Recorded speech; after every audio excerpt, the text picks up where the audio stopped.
রোজা ভাঙতে জোর করা হয়েছে, না হলে এরা আমার কেরিয়ার শেষ করে দিত।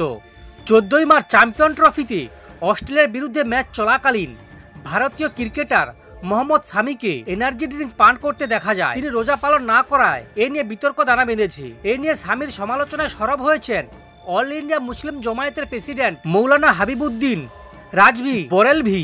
উপবাস না করায় শরীয়ত অনুযায়ী তিনি অপরাধী বলে তোপ দাগেন তিনি। তার মন্তব্যে বিতর্ক শুরু হয়েছে, যদিও মুসলিম সম্প্রদায়ের অনেকেই তার পাশে এসে দাঁড়িয়েছেন। এই চর্চার মধ্যেই সোশ্যাল মিডিয়ায় একটি ভিডিও ছড়িয়ে পড়েছে, যেখানে স্বামীকে বলতে শোনা যাচ্ছে, ওই দিন আমি রোজা ভেঙেছিলাম।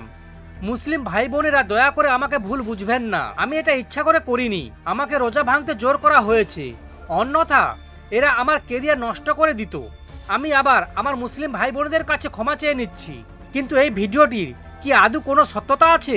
এই দাবির সত্যতা যাচাই করতে গিয়ে গুগল কিওয়ার্ডে দেখা গেল ভারত অস্ট্রেলিয়া ম্যাচের পর রোজা না পালন করার জন্য মোহাম্মদ শামি ক্ষমা চাওয়ার সংক্রান্ত কোনো রিপোর্ট পাওয়া যায়নি। এমনকি তার সোশ্যাল মিডিয়া হ্যান্ডেলেও বিষয়টি খতিয়ে দেখা হয়, কিন্তু এরকম কোনো বিবৃতি পাওয়া যায়নি।